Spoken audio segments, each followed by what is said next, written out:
Would you say that you would agree that we're not really brains and bodies? We are more fundamentally speaking minds. We are mind. Would you agree with something like that? I would agree with something like that. So I definitely would agree with the first thing, with we are not brains or bodies. With the second thing, I would demand a bit more specification what's meant with mind, because that's a blanket term for a couple of things. But if you would spell it out as saying a non-dual version of consciousness or a potential for consciousness or something like that, then I would tend to agree. When I started doing philosophy, I was actually very into panpsychism. I still find panpsychism very interesting, and I have a couple of friends who are panpsychists. I still think it's a bit limited. You have to be a bit more radical.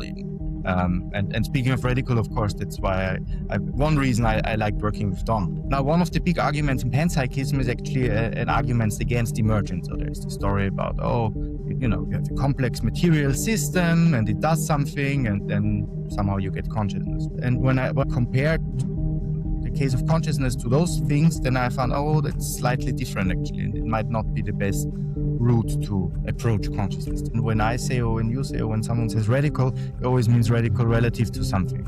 And it's radical relative to some, that's a very intuitive view. I mean, if you open up your eyes and then you just look around and you see these things and, I don't know, you see the space around you and you think, there's symmetries and certain structures, and those are kind of reflective of the way how the world is, then you might think something like the interface theory is radical. It seems pretty natural for me to say something like, look, we have this experience of the world, and then we make measurements of that experience.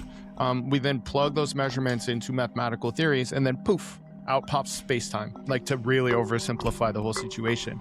And so if it is the case that our senses are not veridical, which I want to talk to you about veridicality, if it is the case that our senses are not veridical, then there's no reason to think that our description of space-time or our mathematical theory of space-time is like fundamental. In the case of interface theory, you're saying from an evolutionary perspective, it doesn't make any sense that we would evolve to see reality as it is, because obviously we would, I think it's mathematically shown by people, yourself and Hoffman, that if we did that, it would lead to not surviving. And there's a 0% chance, as Hoffman always says, that would be the case. When it comes to reductive physicalism, there are two types of people. The first type of person is kind of he finds it very intuitively true. The second kind of person, it's complete. It's a very strange doctrine to start with, and I'm in the latter camp. The way I like to think about interface theory is kind of like the shadows on the wall of Plato's cave. I was just wondering what you thought about that, Dr. Prentner. Do you think that's an adequate analogy? It's a very nice analogy, and I always have the Plato's cave analogy in my classes. I mean, there are several things which are striking about the cave analogy. One of the things which is striking is that there are actually three levels of, let's say, reality or stuff that's happening in Plato's cave. There are the shapes, there are the shadows, there are the kind of which are people are projecting, where the fire that projects the shadows, and then there's the stuff which happens outside of the cave. So I think that's very interesting, and to get from the shadows of the wall to these little copies that the people carry around, I think that's a very normal, intuitive thing to say. I mean, the stuff that we see is kind of, I don't know, our brain makes it up or our brain hallucinates that stuff. But the interface theory really goes farther. It really says, okay, you just have these little copies, maybe imperfect copies actually, which are carried around in the cave. But that doesn't necessarily tell you about the stuff that's happening outside of the cave.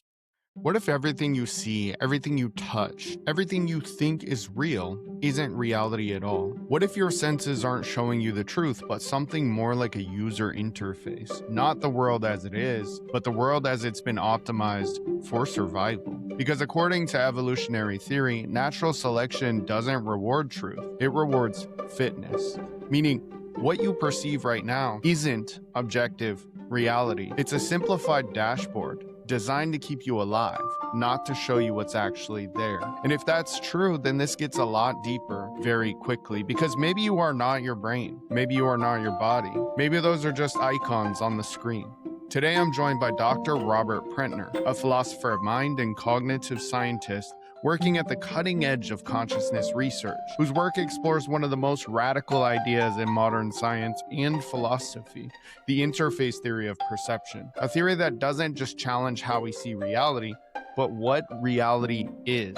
Because if the brain itself is part of the interface, then it can't be the thing producing consciousness, which opens the door to a completely different possibility. That what we call the physical world isn't fundamental at all, but instead an expression of something deeper, something unified, something that doesn't divide into separate selves the way we think it does. What many traditions have pointed to as non-dual consciousness. Not many minds inside a world, but one reality appearing as many. In this episode, we're going deep into all of it. The interface theory, the illusion of veridical perception, the limits of reductive physicalism, the nature of causality and time, and what it would actually mean if consciousness is not a byproduct of the brain, but the foundation of everything. This isn't just a conversation, it's a complete reframing of reality. So if you're into consciousness, philosophy, physics, or anything that makes you question what the hell is actually going on, you should subscribe because this one is a banger. Let's go. Dr. Robert Prentner, thank you so much for being here with us today.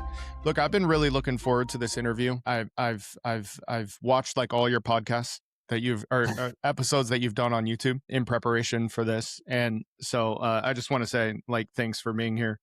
You have quite a publication history here. Much of it is above my pay grade. Same thing I said to Jeff Yoshimi as well. If you watch that episode, you guys are like way out of my league intellectually. But that being said, I have this paper here called Interfacing Consciousness that you worked on with Donald Hoffman that you guys co-authored together. So I want to kind of use that as a loose template for this discussion. People that are watching can look this up and maybe follow along or read it afterwards or kind of use it as a study guide. That being said, though, before we get into the kind of meat and potatoes of that, I was hoping that you could just kind of introduce yourself. I'm really interested in how we even got here. So if you want to kind of tell us who you are, your path into getting into consciousness and things like that. Okay, so thanks very much, first of all, for having me. It's a pleasure to be here, and I was very glad to receive your email. I'm like, oh, do you want to come to our show? Oh, of course, I want to come to your show. I haven't watched all my podcasts myself, so you probably know more than me in that respect. Of course, I know the papers, right? That's because I've written them. Yeah. And anyway, so my name is, as you said, my name is Robert Prentner. I'm currently working at the Institute of Humanities. I'm an assistant professor at Shanghai Tech University in Shanghai. My main field of work is currently mathematization of phenomenology and the interface theory of perception, those two things. Mm-hmm. Sure, we will have plenty of time to talk about those things. Well, the way how I come to consciousness. So that's a biographical question. It's an interesting biographical question, actually. So my initial background was in science. I had a PhD in physical chemistry, and I studied physics actually. Before doing that. And during my studies, I would say specifically towards the end of my undergraduate studies and during my grad studies, I kind of realized that consciousness is actually the topic which I want to work on. Now, the thing is, it was very difficult to work in that field back then. Now it's a bit easier, but it's still quite difficult if you want to do some rigorous scientific work. So I was very tempted to do a postdoc in that field after my PhD, but that didn't really work out, didn't really materialize because just as I said, there was not so much thing to do, which is why I decided to do some further studies in philosophy. And during that time, I actually met Don Hoffman, and I spent then my first postdoc with him. And that's how I got into this whole field. Okay, so your first It looked degree like was you were in were you in Irvine in California? I was 2 years in Irvine, yes. Oh, okay, cool. Yeah. Fun So your little first- fact before we start. I have our big office in Shanghai is like walking distance, I think, from your university, like in the Really? Pudong area of Shanghai. Yeah, I've spent quite a bit of time out there as well. But yeah, so there's some funny symmetries going on there. But go ahead, Alex. No. I was just confirming the details there. So your first degree was it like in physical chemistry, and your first PhD, I should say. Your second PhD was in philosophy. What was the main focus of your philosophy degree? Was it like philosophy of mind, or was it something else, just more general? Well, I would say it was an intersection between philosophy of mind and philosophy of science. That sounds cool, actually. Yeah. right at like the philosophy of intersection of science. everything that's going on kind of nowadays with the discussion around this. There's Right. this very interesting mix of philosophy, technology, science that's going on nowadays all over the Yeah, place. So I that's think that's very exciting. Actually, I think that's one of the most. If you look in philosophy, what the current developments are, what are the most exciting ones, and I think that's one of the most exciting ones. Now, actually, speaking about my PhD in philosophy, I mean, there are these usual things that happen when you study some things for a very long time, then you realize that some things don't work. So I was very interested in emergence at that point. Mm. I spent a couple of months and years actually in looking more into detail into this, and then I thought, it might not be the best way to make sense of consciousness actually. Hmm. So that was one Oh, important thing. can you expand on that a little bit? Like, so that's really interesting because it sounds like you sort of came up against a wall, maybe, or like something that said, "Oh, I'm looking at this from the wrong perspective." Is that Right. So when I started doing philosophy, I was actually very into panpsychism.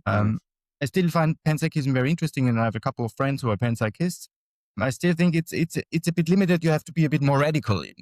And speaking of radical, of course, that's why one reason I liked working with Don. Now, one of the big arguments in panpsychism is actually an argument against emergence. So there's this story about you have a complex material system and it does something and then somehow you get consciousness. And my original background was in chemistry. And in chemistry, you just do something like that, right? You study complex molecular systems and then you look at the kind of emergent properties, a philosopher, the emergent properties those things have, like transparency, spectral properties, viscosity, and so on. And when I did that, and when I compared to the case of consciousness to those things, then I found, that's slightly different actually, and it might not be the best route to approach consciousness this way. Hmm. Yeah, I had a interesting? similar realization, and that kind of plays into the other question that I was going to ask you, which is like you made mention that Hoffman his views are, or the interface theory of perception is very radical, right? And so I'm curious if you were just convinced. I mean, I take it that you're convinced by interface theory of perception. If that's not correct, then just correct me. But like, were you just convinced on logical reasons alone, or do you have some experience that maybe told you that we're not looking at things quite the right way, or is it a combination of those? I mean, Right. I think I find. I would say convinced as you can be as a good scientist. You always have to make room for being skeptical about it. I mean, once you Mhm, start dogmatically believing something, you're not doing science anymore. sure, Right. I think that's just sure.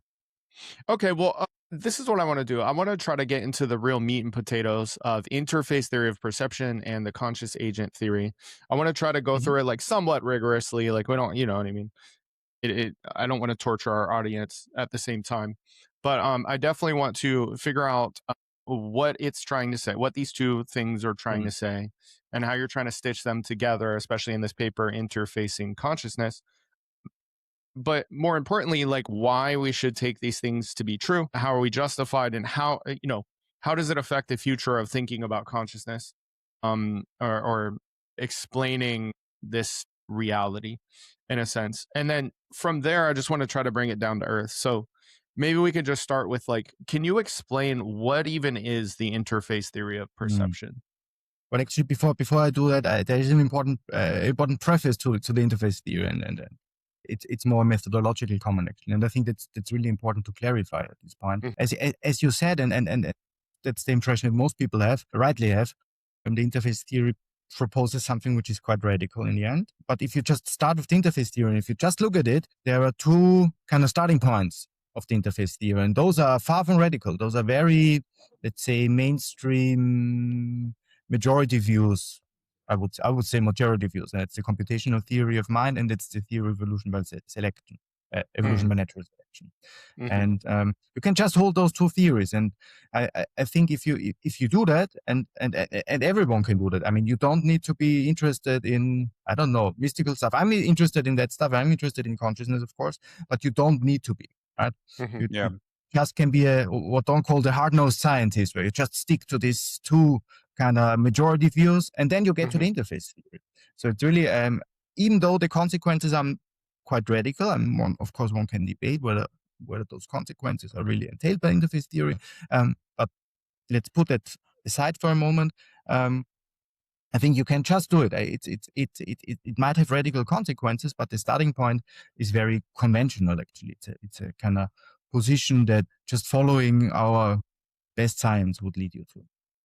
Okay, could I follow up on that and ask, like, one thing that occurs to me is when we talk about it being, quote, radical, I think that is in the context of the current environment. In other words, if sort of the status quo is to just not very, look too deeply into things, but just take physicalism to be true, or just like, for just the average person who's not looking into these things, maybe it more is like a radical sounding idea. But as you mentioned, when you look at what it's actually saying and what the basis of it is, it just sounds radical given our current, environment which it's presented in. Does that resonate at all? Or Right. I think that's an important clarification. When I say, or when you say, or when someone says radical, it always means radical relative to something.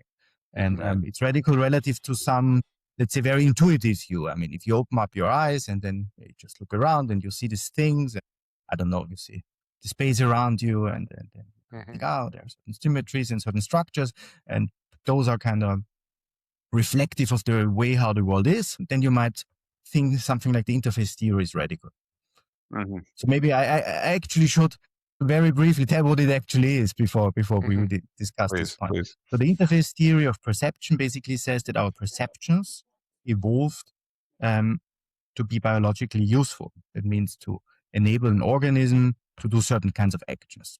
Now, the radical corollary of that is that it entails that there is a very generically zero probability that the structures that you perceive mirror the structures of objective reality.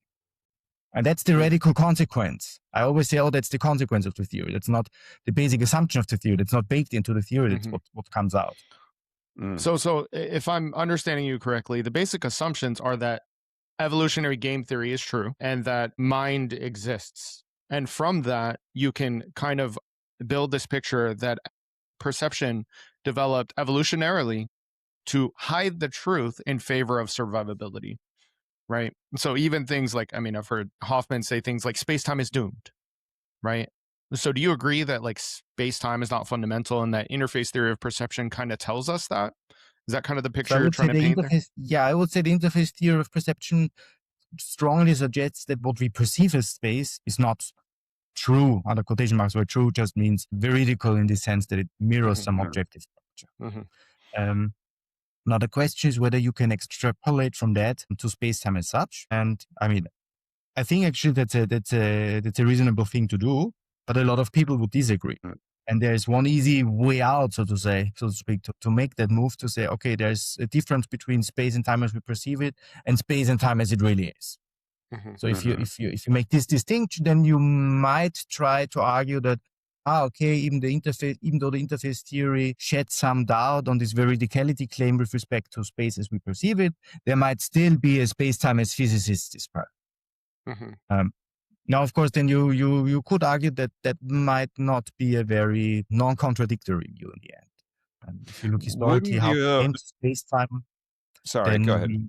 Then if you look historically how we came to this notion of space-time as it figures in physics, it's typically an inference based on experiments, on observations. It's an extension of the concept of space and time that we already have. And if you believe that is not true, then it might be very hard to still uphold this idea that there is this physical space-time out there. Yeah, that's what I was going to ask. That it seemed to me that the kind of objective space-time that is not mind-dependent, that might be, or sense-dependent, like, because what interface theory is really saying, right, is that the physical world is a product of our sense perception. What we call physical is integrally tied to our sense perception. And the type of space-time that physics models, right, as you mentioned, also based on observation. So you'd have to be making an argument that there is this space-time outside of those sense perceptions, right, that exists out there beyond the ability to verify such a thing through observation.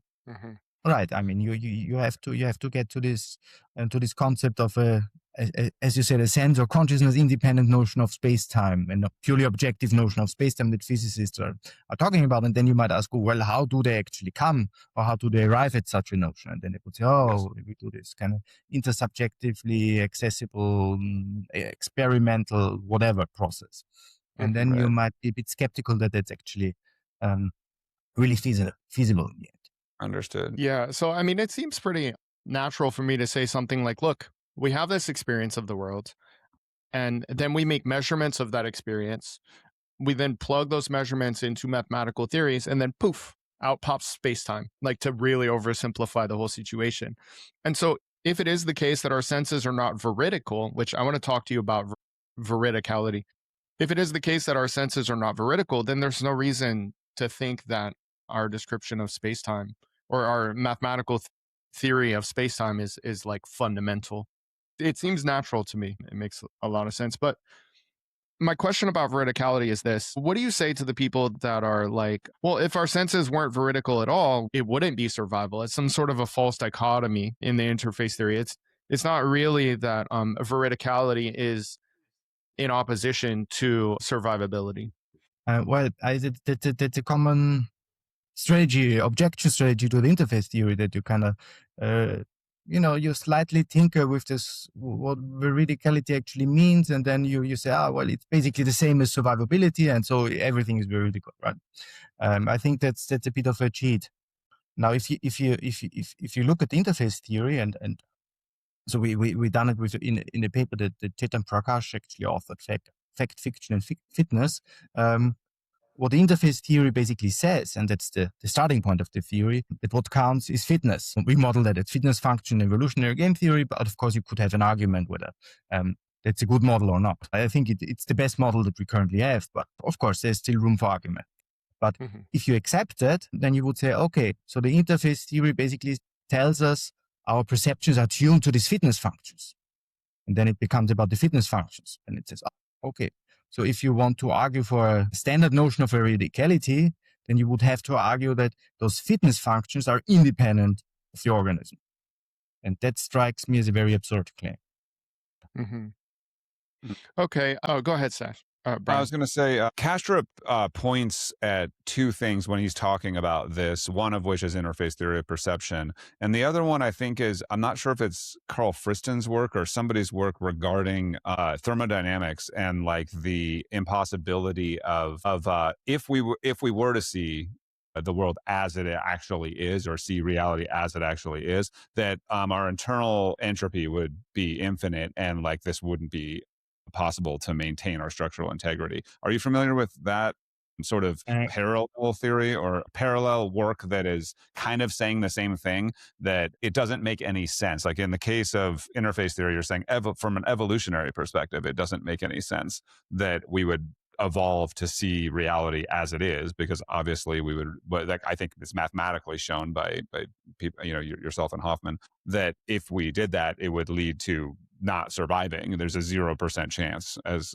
Hoffman always says, that would be the case. And in the same sense, there's other and crossover data that is saying that if we did, we also wouldn't be able to maintain our structural integrity, because the full state of reality, you'd have to hold within it all possible states, which would be, and I think has been mathematically shown as well, to be not something that would be possible. Are you familiar with that, or well, not? I'm very roughly familiar, but I'm not an expert. So I'm not an expert on the equations. I didn't look at the equations. Or I mean, but that doesn't say what it's wrong or correct or whatever. It just means that I don't know enough about it to kind of comment with authority about it. No, sure. Thermodynamic ideas, I'm not sure how well they actually apply to this case. I guess what I'm trying to say is that there's two different ideas that converge here in a way that are parallel, like totally separate paths, but converge on the same idea, which is that this notion that we just see reality is, to me at least, seems incredibly naive to begin with. Like, why would we just assume that that's the case, that what we as apes on a rock somewhere, in a small corner of the Milky Way, evolved to see reality and have the ability through our sense perceptions to decode reality as it actually is? Right. So that was actually one of my initial reactions to to this whole fitness beats truth stuff. I kind of said, "Oh, how would any sane person on Earth actually believe that it leads to truth?" That seems to be like if you take this evolutionary biology standpoint, Yes. seems very natural to get to something like the interface theory. And the Mhm. challenge is really, why should it not be true? Why should the interface theory not be true? Why should Agreed. anything else be the case? And I Yeah. see slightly the opinion. I see a slight shift in opinion with this point. So like 10 years ago, it used to be the case that people gave you this incredulous stares where they say, why do you say this stuff? And now people start saying, okay, well, but that's baseline, the intuitive thing to say, actually. Why should it be otherwise? And of course, there are people who like to argue that it's not the case, or that it's veridicality is the case. But those are in a very different position now than like 10 years ago. Interesting. Yeah, I think Brian, the work that you're referencing is it's Carl Friston, the neuroscientist. He gave a really interesting interview on the Essentia Foundation, which is Bernardo Kastrup's foundation's YouTube channel. And basically, the basic idea is like, look, if you were to perceive reality veridically, you would just be it. There would be no boundary between you and it. It wouldn't make sense to talk about an inside and an outside or a separate thing if you were perceiving it veridically. I was going to ask, there's some more objections that I've heard to the interface theory of perception. One of them has to do with rationality, and I'm not exactly sure how to word this, but it has something to do with like, look, if you're denying that evolution gives you access to truth, then how can we rationally say anything? I'm not even sure it's a good objection, but I was wondering how you would respond to that. Well, I think, there's this, let's say, this circularity argument against the interface theory, that you start with something and then you kind of come to a conclusion where you kind of deny what you started with. And there are different ways to handle this situation, I think. And of course, one might say which one is more adequate or not. I'm not particularly worried by that argument, to be honest, because I Yeah. think it's beside the point. Mm-hmm. But because I think the interface theory is actually fundamentally incomplete. I mean, you need to, and that's why we wrote this paper, Interfacing Consciousness. You need to couple it to something else, because otherwise it's anyway incomplete. But nevertheless, so irrespective of this fact that I think it's a kind of incomplete, you might, and then you take this circularity argument more serious, you might say, okay, that's a kind of complete theory which tells you something, which reveals some truth about the world. And obviously that's kind of contradictory if you say, truth is a very strange notion. But I mean, you could just say, okay, I don't really care. I just, I started with certain assumptions which I took for granted, which are very reasonable. As I said, computational theory and evolutionary theory, and then I get to this strange point. So something must be wrong. It's one way to respond to it. A very different way is you have a lot of spiritual and religious traditions actually who are very keen about this paradox. In Buddhism, you have a lot, and there it's just normal. It's just a part of the evolution of your mind, basically, of your consciousness, or however those traditions spell it out. That you have to work through these paradoxical situations in order to kind of leave it behind. Yeah. Well, you also have it in Western philosophy. I mean, for example, Wittgenstein, he wrote at the end of the Tractatus. So if you understand me, then you can forget about everything. Yeah. So I think that's a normal. It's not. I'm not troubled by this objection. Yeah.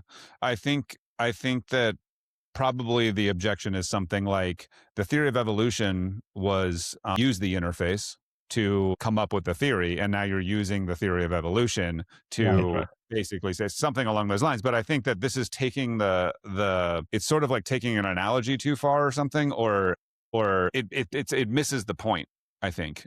So I agree with you that I think that misses the point. I don't think that because the theory ends up saying, you know what, the interface isn't the whole picture, that means that you have to throw out the entire thing. I think it just means that like you say, we don't have it as a ape on a rock. As I said, we have our limited tool set to do science or to do philosophy, if it's going to be through logic and reason or through observations, and it's what we have to work with. And I think that noticing that that we have a limitation there is fine within those constraints.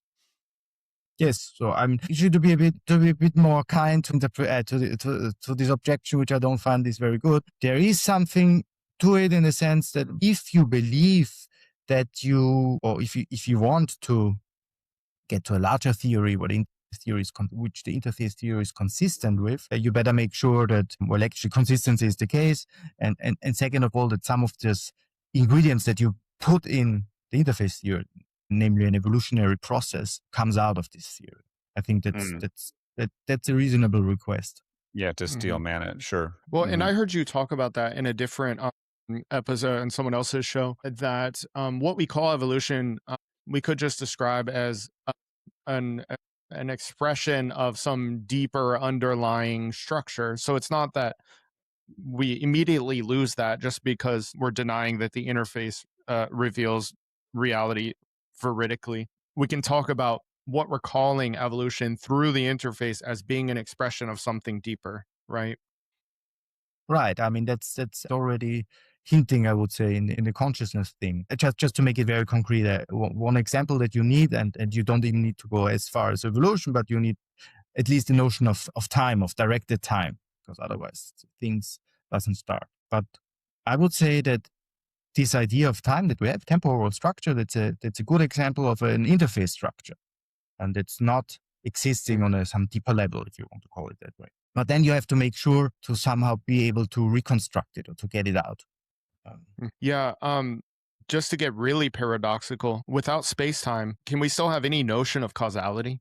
Or do you just think like it's not correct to say that causality is fundamental if space-time is not fundamental? So in philosophy, I mean, you maybe know that the philosophy of causation is a bit of a minefield. Yeah. That's why I have to be very careful. Yeah. So there's a very, let's call it an intuitive notion of causality, which is of course related to earlier after effects. Something happened earlier and then it influences what happens after. And if you buy into that notion of causality, then you would say, okay, it's married to the notion of time, to tense time.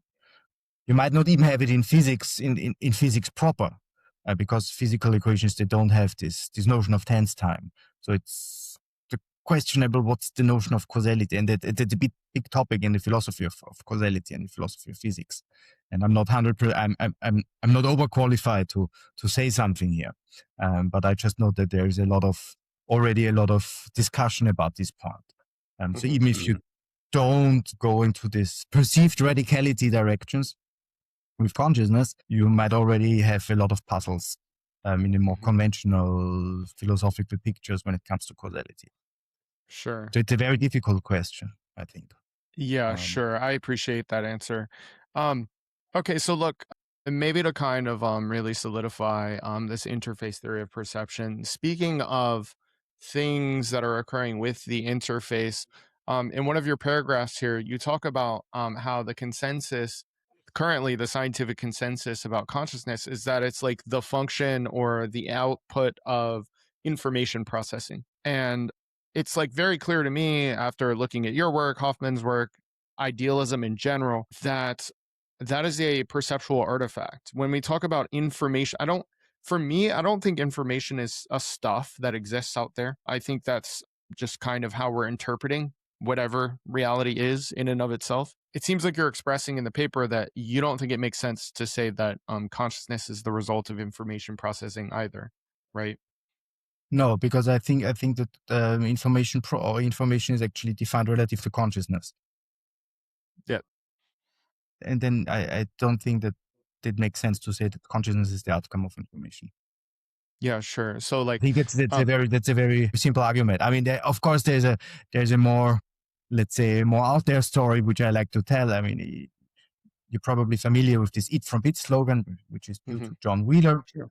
And if you read Wheeler, if you read him more closely, and if you read the sources a bit more closely, you find that that's not everything he said. He said that in order to get to this bit, to the information, you need to have these things which he called participators or participation. And that seems to me to be related or an aspect of a more fundamental notion of consciousness, maybe more non-dual notion of consciousness. That would be my intuition here. Yeah, I see. interesting. I kind of make that argument all the time too. I have a lot of debates, primarily on TikTok, sometimes on YouTube. Nothing super formal, just like regular people. But that being said, that's the exact point that you made is the exact point that I make a lot of the time. Is like, look, you cannot define information for me that is not mind dependent. I mean, you can try to, but it just kind of loses all its meaning once you do. So I agree. The word information is defined relative to mind. And so it could not possibly be the explanation for the instantiation of mind. Like it was just totally circular and vacuum. Right. I think it's even more complicated. It's about a relation relative to mind, a relation that happens and it's relative to mind. It's a strange thing. Mm. But it's certainly, Yeah. I think you said, I think a minimal, let's say minimal consensus view, which I probably would assume that most people could accept is to say, oh, there is no objective definition of information out there. It seems not to. What should it mean? Mm-hmm. Yeah. Then it might start to get a little pedantic too eventually about that. But I think that maybe you could talk a little bit, if we take a step back, it seems to me that one of the things the interface theory of perception really strikes at is reductive physicalism. And I wonder if you could just talk about that. What are the implications for interface theory when it comes to reductive physicalism? And also just maybe, views on, since this is like such a hot topic in the philosophy of mind and artificial intelligence and things like that, if you could talk about how this relates to physicalism. Right. Okay. So, when it comes to reductive physicalism, there are two types of people. The first type of person is kind of finds it very intuitively true. The second kind of person, it's complete. It's a very strange doctrine to start with, and I'm in the latter camp. Mm. So I think. Have you always been there? Or is that something that developed? Because like I just so to be totally clear, yeah, I have always been. My whole life. I've always been there in the sense that I always saw this distinction between doing physics and doing science and being a physicalist, which are two different things. People often conflate it, but those are two different things. That's great. This is a point we make all the time on this podcast, that science is not physicalism. Yeah. Just, for everybody out there, science doesn't necessitate physicalism. And so I think that that's really important for people to understand, because I think a lot of people just think, oh, I'm a physicalist because I believe in science or science is doing good work, or the results, since science can predict what we see on the screen of perception, that means that physicalism must be true. There's a lot of people that just sort of naively think that that's the case. Yeah, and I would say most of its credibility, physicalism's credibility, is earned through its connection through its appeal to physics. I mean, it's in the name, so it sounds similar, right? But I think that's a kind of it's not a correct inference. It's stolen valor. It's stolen Yes. valor. It really is. Yeah. It's a misunderstanding of what science is doing. So it's the idea that somebody who is a physicalist because they think that science is successful is thinking that science is telling you what reality is. Like the primary job of science is to tell you what reality is, and of course that's ontology. Science is telling you how nature behaves. It helps you predict how nature behaves, and I think that and I'll let you, sorry, to take the question from you, but how interface theory works in here strikes right at the core of this misunderstanding. Right, and I mean, when you have the technical discourse on reductive physicalism, of course you probably come quite quickly to this point that you would, or that someone would need to point out that there are different notions of reduction which philosophers have pursued over the last, let's say, 50 years or so. And the interface theory might be relevant to some of them, but not to all of them, right? So that's why I find it always difficult to accommodate these blanket claims. But the notion of reduction, if you want to call it reduction, which the interface theory makes very doubtful, is related to this idea. Okay, reduction means to reduce something to certain things that happen in space-time locations, in specific space-time parts. Smaller the better, and that seems to be starkly contradicted by interface theory. Or maybe you could say reduce it to a measurement. Like, in other words, that a type of reductive physicalism say, look, the measurement just is what's there. It is what's there. And it sort of takes sense perception out of that equation and just says, no, this is the objective reality that is what is there, what is real, if you will. And I think interface theory sort of strikes at that, because it says, look, your sense perception is participatory in that measurement, and therefore what you're seeing through that is not what's necessarily there, but what appears to you through sense perception. All right, so that's one of the dirty secrets of science, that they don't have, or we don't have, a good theory of measurement, and that's always a kind of bit of a suspicious notion. I mean, and now it used to be different when classical physics, but now in quantum physics, you have this kind of things which surround measurement, and we politely kind of agree to not talk about it. But that's specifically one of the points where interface theories actually seems to bite.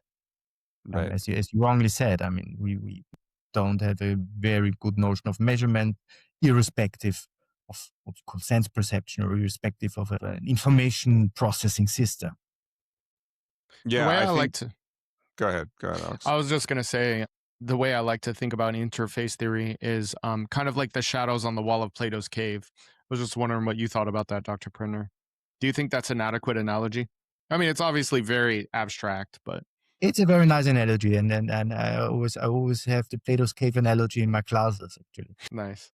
Yeah. I mean, there are several things which are striking about the cave analogy. One of the things which is striking is that there are actually 3 levels of, let's say, reality or stuff that's happening in Plato's cave. Mm-hmm. There are the shapes, there are the shadows, there are the kind of which are people are projecting, where the fire that projects the shadows, and then there's the stuff which happens outside of the cave. So I think that's very interesting, and to get from the shadows of the wall to these little copies that the people carry around, I think that's a very normal, intuitive thing to say. I mean, the stuff that we see is kind of, I don't know, our brain makes it up, or our brain hallucinates that stuff. But the interface theory really goes farther. It really says, okay, you just have these little copies, maybe imperfect copies actually, which are carried around in the cave. But that doesn't necessarily tell you about the stuff that's happening outside of the cave. Right. And crucially, the stuff outside the cave doesn't have to look totally, like, at all similar to the what shows up on the screen of perception, right? And so but then there's this objection. This is a very silly objection, but the objection about, well, then just step in front of the bus, because the bus is just not, it's an illusion, right? It's not real, right? And obviously the answer to this is, just because it's not what it's a representation and it's not what reality it is, doesn't mean that you don't have to take the representation seriously. In fact, the representation is born of an evolutionary need to survive. And it makes absolute sense that the representation is showing you what not to do if you want to stay alive, right? Mm-hmm. But it's funny you bring up Plato's cave too, Alex, because there's this quote by Arthur Stanley Eddington that I really, really like, that, I mean, I just repeat all the time, but I think it also gets at this in the same way. And it says this: Eddington said, "We have learned by the exploration of the external world, by the methods of physical science, leads not to a concrete reality, but to a shadow world of symbols, beneath which those methods are unadapted for penetrating. Feeling that there must be more behind, we return to our starting point in human consciousness, the one center where more might become known.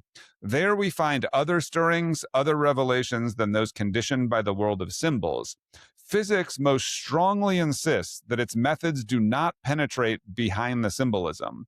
Surely, then, that mental and spiritual nature of ourselves, known in our minds by an intimate contact transcending the methods of physics, supplies just that, which science is admittedly unable to give." And I brought this up because I think that it's pointing at the limits of the interface. It's pointing to say that what we do with our observations in science is obviously happening through this interface. And so we're studying the interface, which is great and perfectly valid and gives us all of the things that science gives us, which is the ability to predict what happens in nature, develop technology, all of those things. Wonderful. But it's a step too far to say that, and what we're doing there is learning about what reality is through those methods. And to some extent, we are stuck in, if we're going to be using sense perception for whatever method that we're using to investigate something, we are bound then to the limitations of the interface. Would you kind of see where I think I see the parallel with that quote? Yes, it's a great quote, and of course, it's complicated after editing. I mean, it's in writing, and you really have to parse it. But no, Yeah. but I think there's actually a lot of converging ideas which sound to say something very similar, but come from slightly different starting points. So I think the interface theory is in that sense consistent with what people who think very deeply about physics and about the limitations of coming up with stuff in physics and what physics are doing would say.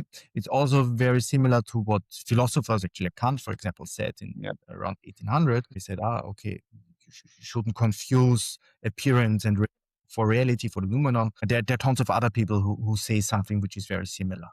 I would say that the interesting, unique contributions of the interface theory is this basing of this argument in the theory of evolution. Yeah. It's wonderful. And I think there's a convergence also from another segment of method that you didn't mention there, but which is the spiritual side of this discussion about what are, like you mentioned Buddhism before, what are our perceptions and representations. And I think there's a convergence there with what's come out, particularly Eastern spiritual practice in both the Hindu and Buddhist tradition. Around the nature of and Indian philosophy and the nature of things, the nature of reality.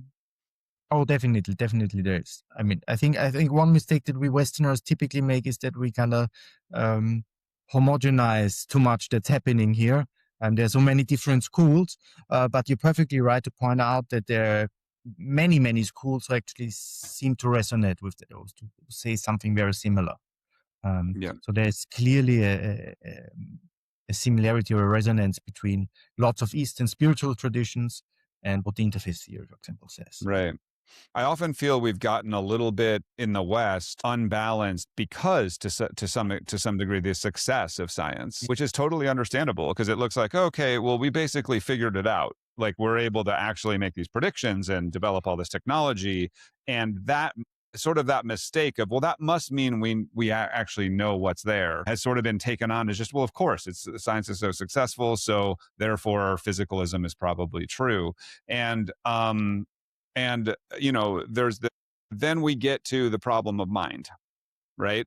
And there's this glaring hole in our picture where it's like, well, wait a minute, how do we get mind out of the physical stuff? So I don't know if you see it the same way, of that's sort of like we've gotten all the I don't want to say easy problems. I don't mean to denigrate science in any way. I'm a huge fan of all science, but what I guess I want to say is that we've put consciousness on a shelf because it wasn't the most pressing thing. There was plenty to do in physics and chemistry and biology, and there still is plenty to do there, obviously. But we are kind of, and maybe, and I don't know what you think about this, it's interesting to me that this AI technology development is pressing on this understanding of consciousness now, that it's become a more pressing issue for things that are affecting people's daily lives. And so now we have this consciousness that's up on the shelf somewhere that's like, well, we'll get to that. It's complicated, and that's being just like forced into the discussion. And this hole is becoming clear of like, wait a minute, why don't we understand anything about this really? Right? Yeah. I think you said a couple of interesting things. So let me slowly. So from a historical perspective, I think it's very interesting to note that this, and I actually agree with your characterization. I think it was very nice. So from a historical perspective, this whole, let's put it this way, scientific worldview is actually a rather new one. I mean, it started in the 17th century, 400 years ago, 300 years ago, roughly, like 350, something like that. So we think about it as very, I always say it's very intuitive because we're kind of brought up in this and we're steeped in this. But if you look at the way how people thought about it over the course of history, you will find a lot of divergences and a lot of different stuff that's going on. So I think that's just a historical factual thing. Now, what you said about this deliberately putting aside consciousness is very similar to what now, for example, Philip Goff said a few years ago when he talked Yeah. about Galileo. That's what I was thinking Other about. people have said something very similar much earlier when it comes to the study of the metaphysical foundations of the scientific project. That it was deliberately, as you said, deliberately put aside and kind of encapsulated and think, okay, the things that we could study don't have anything to do with consciousness. And now it seems to haunt us, seems to bite us. Mm-hmm. And then there's another interesting thing that you mentioned about AI. And I also agree with you. I think that that's one of the reasons why I find this AI consciousness debate very interesting, is because it forces us to take that seriously again. So 10 years ago, it used to be the case that if you were concerned with these things, either you got to say, okay, it's very academic stuff. The polite answer, or the not so polite answer was, it's crazy stuff. Why do you care for that? But it seems now that when we think about what's happening with AI in the AI world, we really have to confront these issues. We really have to think through how we can deal with that. And Yeah, I mean, you can there see is a it development. today in the popular culture. Like, everyone now has an opinion on whether their ChatGPT girlfriend is conscious or not, or whatever it might be, right? And Right. and then people are quite passionate about this, obviously, for that reason. Or just take the debate of, like, we're either birthing a new species into the world and creating, this, or it's just a calculator. Which is it? And I think that question is definitely on people's minds. But I want to jump back to, you mentioned the genesis of, or why was consciousness put on a shelf? And it might not just be that it wasn't pressing because it didn't seem to have any practical applications for what we were trying to, learn about. And there was, like, I painted this picture of it being just like, well, there's low hanging fruit. Like, how do we make a bomb? Or how do we make a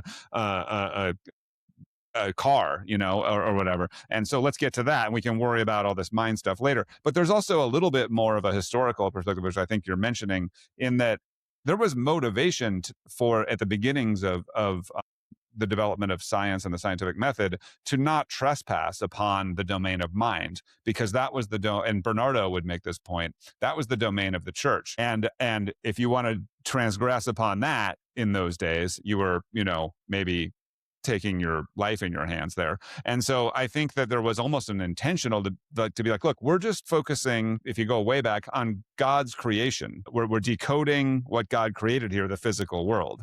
And all of the stuff about mind and soul we're leaving that aside. That's not a domain of science, and we're not going to transgress upon that. And the church goes, oh, okay, so you're just doing this unimportant stuff that has to do with nuts and bolts and gears and sprockets. Fine. But the soul is off limits, right? And so there was a sort of if you were going to be doing science at the beginning, you weren't exactly in an environment where everything was neutral. It was like, almost intentionally set aside historically for that reason. And, but that has left us with this unfortunate thing where at some point it just became not maybe a strategic reason, but, oh, well, you know what? We don't need mind in our picture at all. Everything's just physical. And someday we'll figure out how the physical is generating this stuff called mind.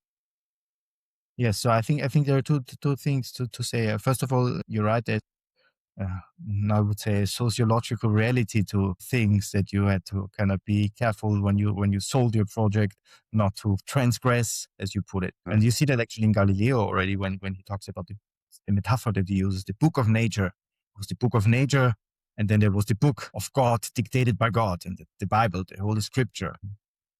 One should be careful not to get into conflicting territory. I think that certainly that was I would say a strategic, maybe also rhetorical choice to actually do what one wants to do. Yeah. There's a second dimension to it, which has to do with the then prevailing philosophical account, how people thought the world actually works. And everything was full of intentionality. Aristotle believed this kind of intentions. Things go where they want to go, where they find their natural place. And if you believed in that, that would have probably created quite some difficulties in actually doing science. So there's another reason why that was intentionally put aside, not to interfere with what scientists would want to do. I Yeah, very think much. it's a complex history and a complex mixture of both. I mean, that if you look at the church in that time, if you ask who were the people who really knew the stuff, also the stuff about natural philosophy, those were typically found in the circles of the church. So they were certainly the experts back then. Well, the church had a lot of political power. That too, In of course.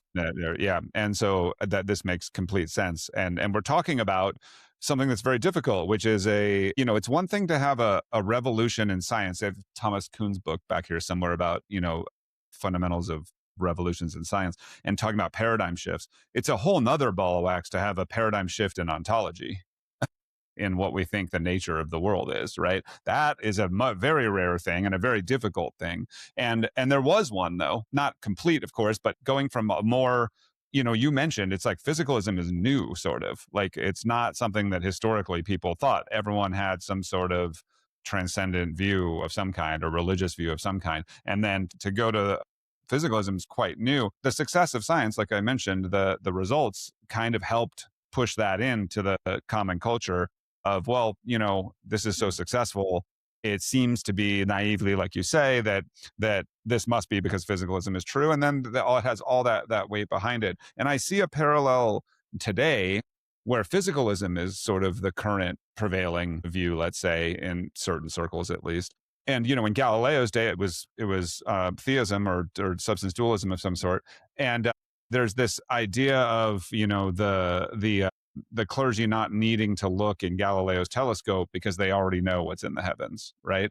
And there's a sense I have with physicalism when it comes to things like spiritual practice, meditation, introspection, that a hardcore sort of physicalist, type of person, which I used to be, by the way, that was my view most of my life, will say meditation, contemplation, there's nothing to see there because, we know the brain generates the mind. It's just a matter of figuring that out. I don't need to do that. I don't need to introspect and look at consciousness directly. And I think that it's sort of the same thing, is that there's a belief already there that I already know the answer. The consciousness comes from chemical reactions in the brain, neuron complexity. And I know that's true. So there's no reason to look into other methods of investigating the nature of consciousness. And when Eddington was saying something along the lines of, we go back to our starting point in human consciousness where more might become known, I think this points to this imbalance. Now, does that mean that we stop doing science and we meditate No, there's a balance that needs to be had, of course, on both, and there's contributions from both. So anyway, sorry for the long kind of rant, but yeah, I think it's a very interesting time to be coming to this intersection of all of those things that you mentioned: philosophy, science, spirituality. Yeah. So look, I'd like to go backwards a little bit earlier, if that's okay. Can I say something to that? Yes. Because Yes. I think Yes. there's an important, maybe an important additional wrinkle to it.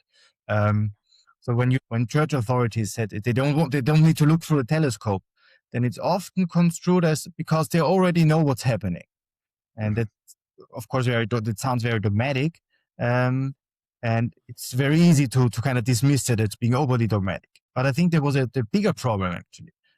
They didn't look into the telescope because they said, that doesn't produce any evidence that I should take seriously. And I think that's the problem. People dismiss meditation or introspection or whatever because they don't think there's an evidence for it. Yeah. The scientific project was really also about creating certain frameworks of evidential reasoning. What do you have evidence for believing? And the church didn't accept those evidences which were brought to them by the telescope. Now we say, okay, that's very dogmatic, but it doesn't necessarily have to do with the fact that we already know what's happening, but more with the fact that we say, that cannot tell us anything about what's happening.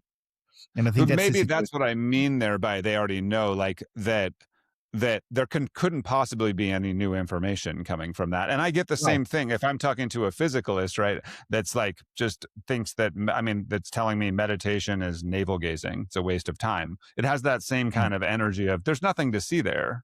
Like, so why would I waste my time doing that? So I think your point is well taken. Like that's exactly kind of but I guess what I was just trying to point to is that when it comes to these questions, pre-existing beliefs about what the evidence might be or not, you shouldn't be throwing the method out but by saying, well, I already know that there's nothing to glean from that method, right? Yeah, very well put, or well added. You should take a look through the telescope.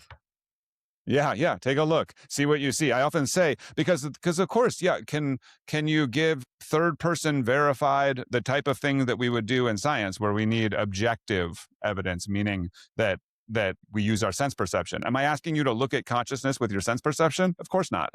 You can't do that. Consciousness is what looks. So you can't look at the consciousness, right? It's not on the screen of perception. But that doesn't mean that you can't look at it introspectively, and that there's nothing to see there if you do. As many spiritual people will say, or I think Alan Watts said this famously. People say, well, what would you do if we just got really quiet? And they said, well, you just fall into a blank. There'd be nothing. And he says, oh, ever tried? Because there's kind of this resistance that comes to, well, of course, there's just, what do you mean? Just quiet my thoughts down? Well, nothing will happen, kind of thing. All right. If when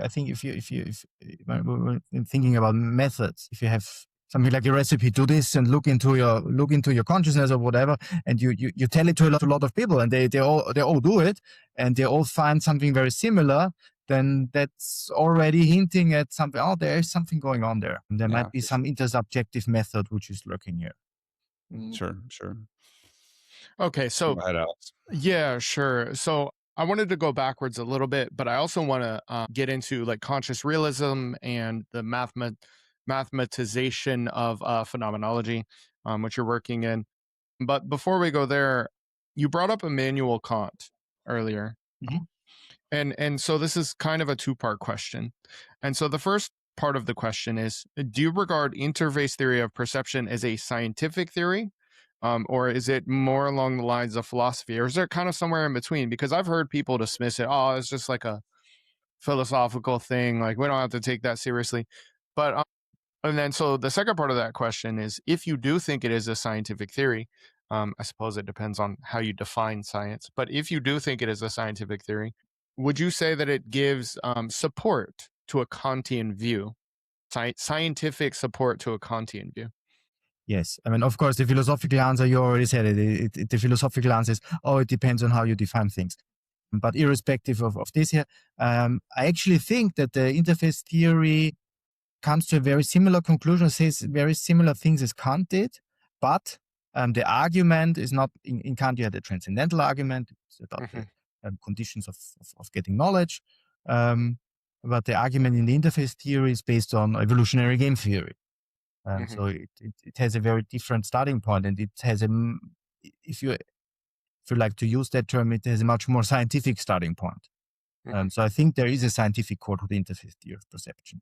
Maybe some of the consequences that you get in the discussion are more philosophical, but the core of the theory is certainly rooted in science and comes from science. Would you say that is not a philosopher, he's a scientist, right? Sure. Not to step on the question, but would you say that the implications, the primary implications that seem to come out of it is to try to shift a perspective within science for other work, right? Like it's like, well, it seems like if assumptions are being made that our observations are actual reality, it's actually standing in the way because it's sort of putting space-time, let's say, at the fundamental level. And that's actually hindering other scientific work. So I guess what I'm asking is, do you see, like, is your interest in, and like, do you see the contribution of this a way to push science forward into, new domains? Or is it more like to shift bigger ontological, like existential questions that are,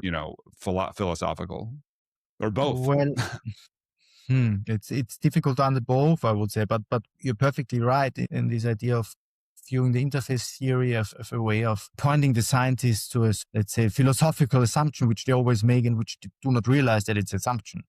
And I think that's a very, very valuable thing by itself. And you can construe it as part of a purely scientific or meta-scientific project. You could be very happy. I mean, I'm already happy with these consequences, but of course, I'm also very interested in the more ontological stuff that might be related to it. But you could limit it to what I call the scientific core. Well, that's what I Yeah. was going to ask you. Would you consider yourself an idealist, or do you not like care to take a label or anything like that? So in principle, I'm always a bit skeptical with labels. Now, when it comes to idealism, I think that that's maybe the most interesting classical position that you have in metaphysics or in philosophy. But it's important to note, I think, that there is not one form of idealism. There are just many idealisms. And Hmm. typically it's used as a blanket term. And Mm. I'm a bit skeptical when it comes to this definition. Idealism says, the definition of idealism as the fundamental nature of reality is mental. I think that's a very, that's to call it in a paper I wrote with a friend. I call it the 18th century conception of idealism. It operates with a certain blanket term, namely mental, which can be placed to the 18th or 17th century. Um, Mainly in the West, the main proponents of idealism, Berkeley, Leibniz, Kant, who all said something slightly different, actually.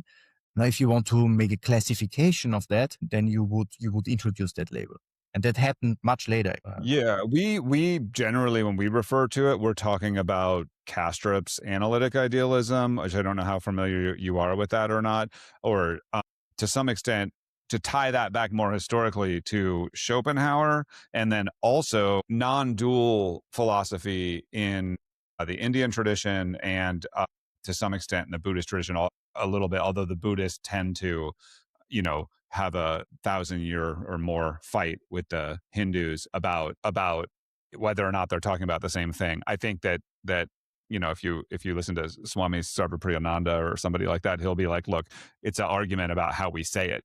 It's not really an argument about the difference. But I tend to use the word non-dual when I talk about myself. I share your concern about labels, because if you say, yeah, I'm an idealist, maybe it's sort of like saying, somebody saying, yeah, I believe in God. Well, what do you mean by that? You know what I mean? It's like, it depends what people think idealism means when you say I'm an idealist. But I guess what I'm asking, to jump back two things, I think that one way I like to say it is, look, I think it's a skeptical position. I don't want to make these commitments. Like you talked about, maybe Yeah. in some of the work with the interface theory in the realm of science actually has more to do with the philosophy of the scientists. In other words, if there's a metaphysical assumption being sort of smuggled in and then preventing some work from being done, I think it's always important to be clear about what are beliefs, what are metaphysical assumptions, and what do we actually know. And I think that something like Kastrup's idealism or a non-dualism is the next most skeptical thing from solipsism. Basically, it's like, I'm not a solipsist, but I don't want to make too many commitments.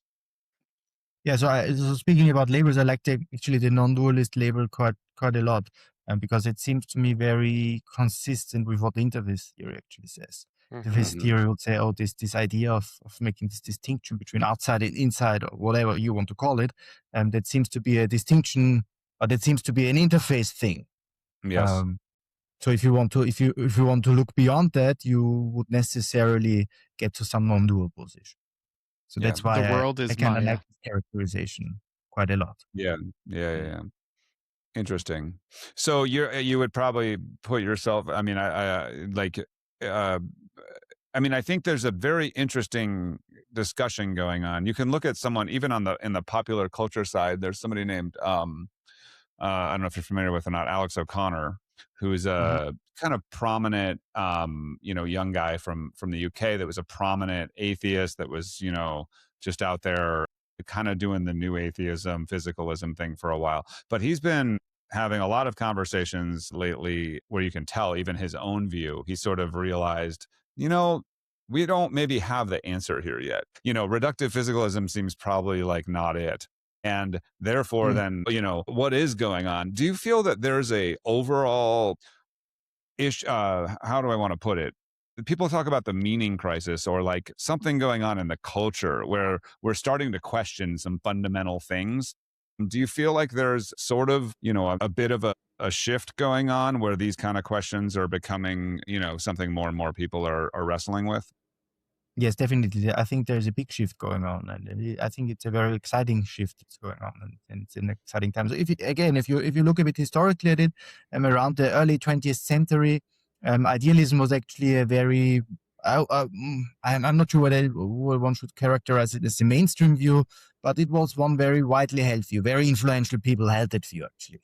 And kind of revolution that happened back then, and the physical revolution, where people like Russell or Moore, they were fighting against that.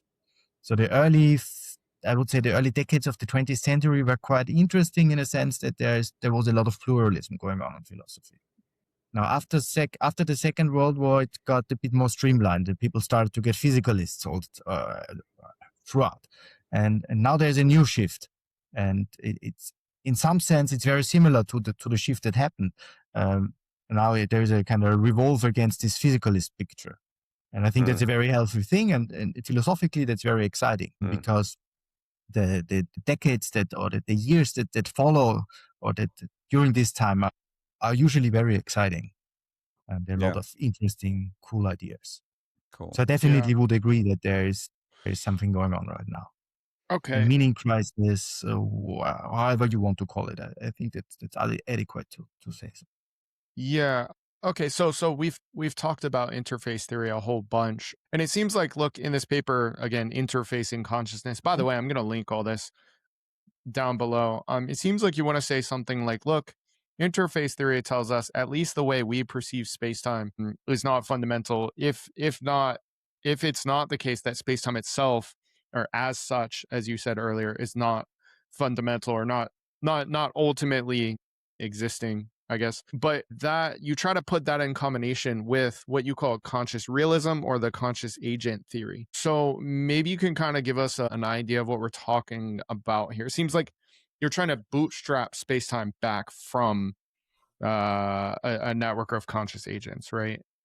Right. So I think that's the project which you need to do when you do something like conscious agent theory. So in that paper, I think one of the arguments, or we try to say in this paper was that if you take this view that consciousness is fundamental, and if you also hold this view that you could have a mathematical theory of consciousness or one aspect of consciousness, and you might call it conscious agent theory, then you also need a way to get that into contact to connect it to, let's say, modern scientific discourse. And I think there the interface theory is quite helpful.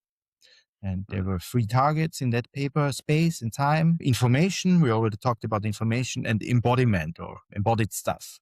Because a lot of people now are very keen about embodiment, about agency, embodied agency, and I think that's perfectly fine. But it's still, in my view and in the perspective of the interface theory, it's a particular interface notion of agency, embodied agency.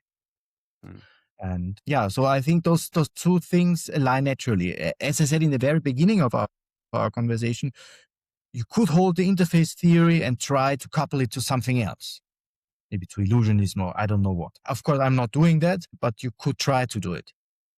Like in this interface in consciousness, it's really trying to couple it to a theory of consciousness as fundamental, mathematical theory. And consciousness is a bit of a broad term, and you always hear this.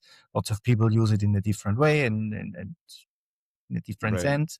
So the sense in which I'm using it would be to say subjective experience, or something which is related to subjective experience, something which is revealed to us through subjective experience. And that's one of the things where interface theory doesn't really tell you much. And it seems to be not entailed by the interface theory. It doesn't seem to entail any further consequences about subjective experience. Yeah.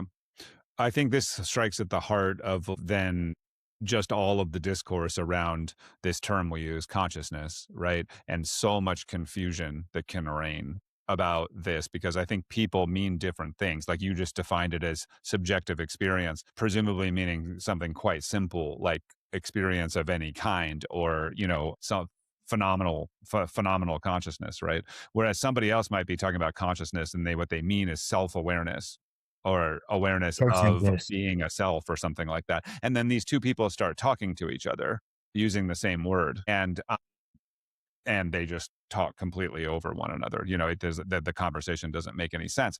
But I think also you struck at something a little bit deeper, maybe, is whether or not consciousness is something that, not to put it too bluntly, but can be a subject of science at all? In other words, is it something that can be reduced? Is it something that can be described in mathematical terms, for instance, Right. at its fundamental level? So I'm wondering if you could comment on what your thoughts are about that, about whether or not we can use the tools of either mathematics or science and ultimately capture what we mean when we talk about consciousness, even if we're to use the most general term, which is how we use it too, of that in which all things appear or experience of any kind. Right. So maybe one important clarification first. Maybe I changed my mind a little bit on this one. But now I wouldn't say consciousness is defined as subjective experience. I would say subjective experience is our way of accessing or experiencing consciousness. I think those are two slightly different ideas, right? So when you say consciousness, when you use the word consciousness, I think it's actually more than subjective experience. It's non-dual. It's really it's the big thing.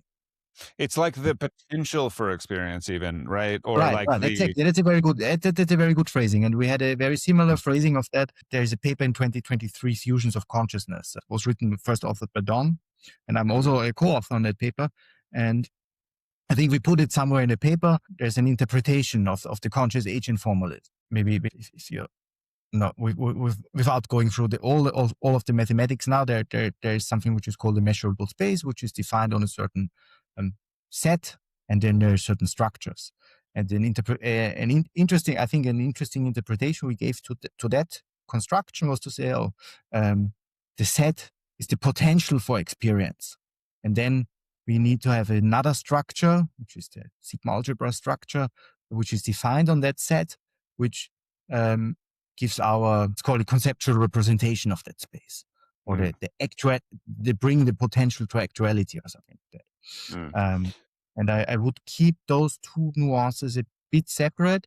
And I think a mathematical theory could have this very nice property that it tells us something about the way how we carve up or how we can access this potential. But it doesn't tell us anything there is to know, or anything. It doesn't fully characterize this potential. It kind of evades the form.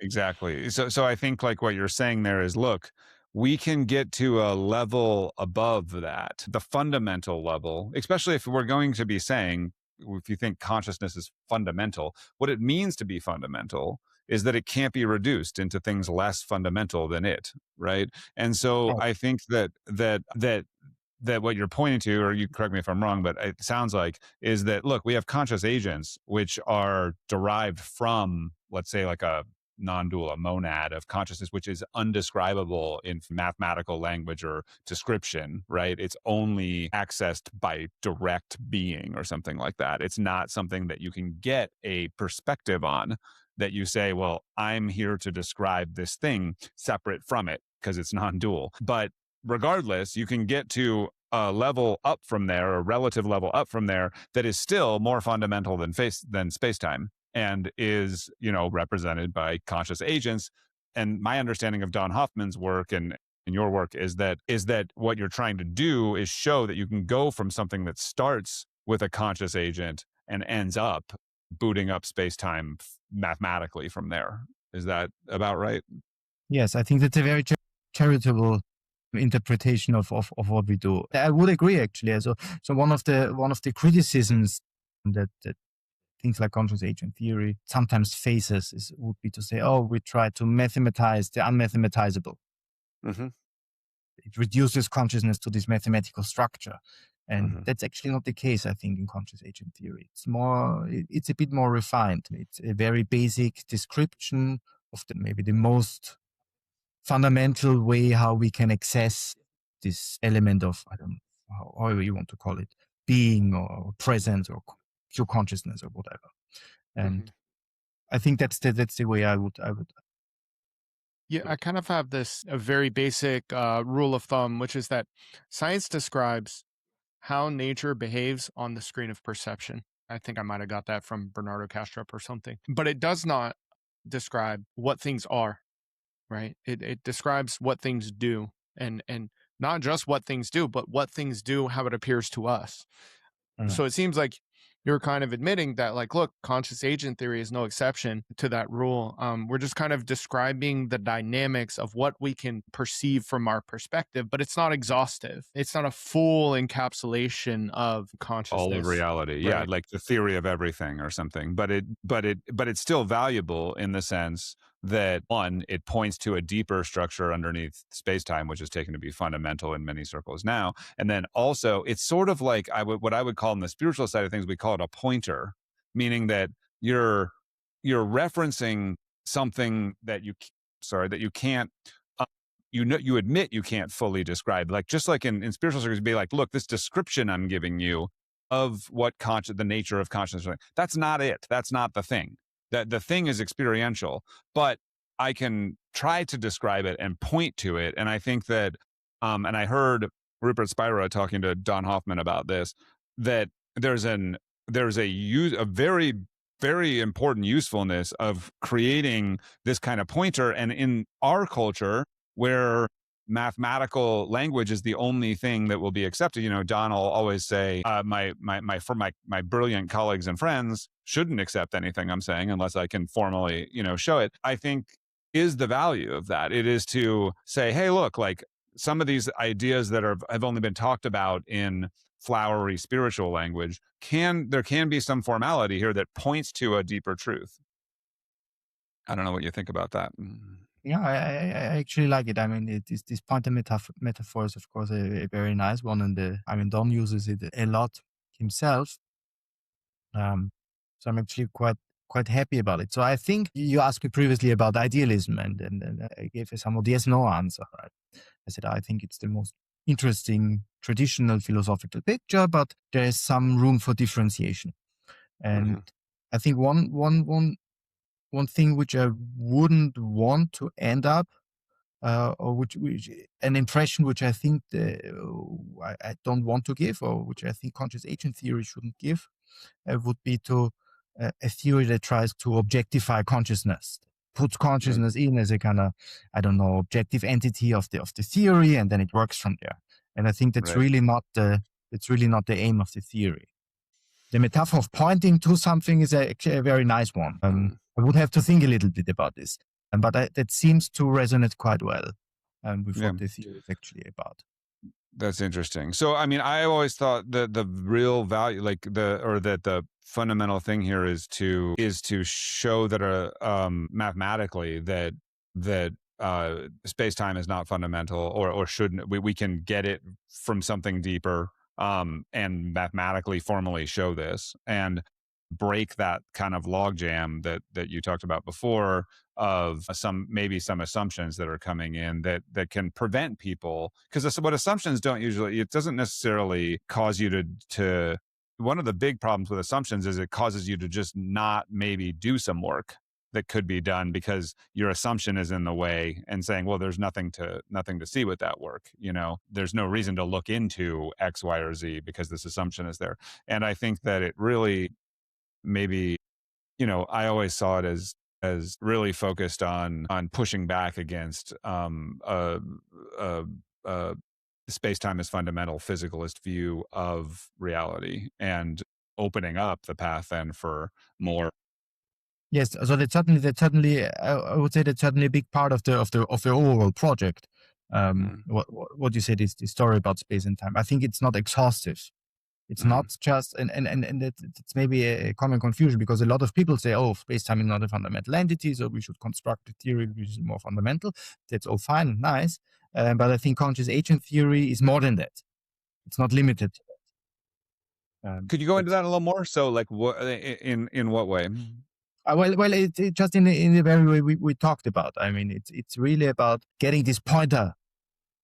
Finding the pointer. I see. So maybe, beyond just sort of like, all right, well, look, physicalism, maybe some assumptions are getting in the way. We can do some more science in this. But yeah, to really point at what is fundamental, not just saying what's not fundamental, but maybe what is fundamental. Right, I see. Right. It seems like what you want to do is and tell a story why the stuff we think is fundamental might not be fundamental. And that's an important story to tell, but that's not everything. Yeah. That's great. And maybe answer this question too of like, well, consciousness is up on the shelf, and you've got a lot of people that are saying, well, you know what we want to do is like just say it's an illusion, cut it out of the picture completely because we can't explain it the way we want. And this does the opposite and says, no, it's at the fundamental ground of, it's to put it at the most important level, if you will, like rather than to say it's just some epiphenomenon illusion that's not even real, right? So I think in the discussion probably about what is the importance of consciousness in our reality, that's like a bigger picture thing than just simply pushing back against like a current paradigm or something like that. Right. Yeah. Well, It's okay, so I also said you could couple the interface theory with something like illusionism, and that's actually what has been done. I mean, if you read Dennett's book, he has a very similar metaphor. And I just think, well, if you believe that with the illusionist that the interface or something like the interface metaphor gives you good reason to believe that the way you conceive of yourself is not true, then it also gives you a good reason to say something like, oh, the way you conceive of the world is not truthful. Yeah, that's for sure. That actually mirrors for me. I came to this through spiritual practice. Like I said, I was a physicalist for sure. I mean, not because I thought deeply about it, but just because, like you said, it just seemed intuitive. I wasn't religious. So I just thought, well, yeah, it's just everything's physical. Sure, makes sense to me. But what you just said about the nature of the self and then the nature of reality being tied together. What happened is for me, I had an experience through meditative practice that was a seeing through of the normal sense of self that most people have, or that I had for sure. And that was such a like rocking thing to such a fundamental notion of what I thought I knew, that it made me look into what else don't I know that I think I know. And it comes to ultimately, do I really know that reality is physical as I describe it? When something as fundamental as the self is sort of knocked down, it opens you up to maybe I should be careful what I say that I know. And I think that this getting what you said there about how seeing that your if you can show that the interface that you view the physical world, it can go in reverse. It can be like, well, yeah, the interface theory tells me that I'm not seeing reality as it is. Well, how do I know my sense of self is also, real? And I think that could definitely go the opposite direction that it went for me. Yes, and important. I think important to notice that I don't think that self-consciousness is the same as consciousness. Those are two different things.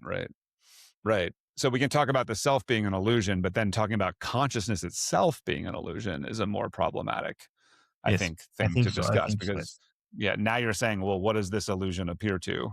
Consciousness. So this seems to be like somewhat self-defeating position. But anyway, Alex, I know you wanted to jump back.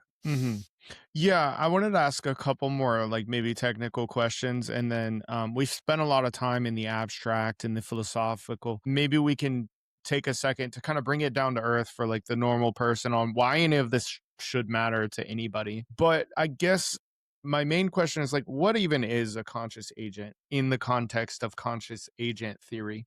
Like, what does it mean to reproduce or to make space-time come out of a network of conscious agents? Would you be able to like kind of break that down simply? Sure. If you look for the mathematical definition of a conscious agent, and you will find slightly different formulations across different papers, but mostly it's a collection of few things. It's called a measurable space, which is a collection of a set with sigma algebra and a couple of kernels that tell you how this space evolves or how it relates to other spaces. So that's the basic definition of a conscious agent. And the minimal one would be just to say, okay, you have this potential for experience, as we just said. You have the sigma algebra representation, and then you have a kernel that defines the evolution or the probabilistic update of that space. So that's a very minimal mathematical formalism of that. Now, based on that, you could come up with a couple of hypotheses or conjectures.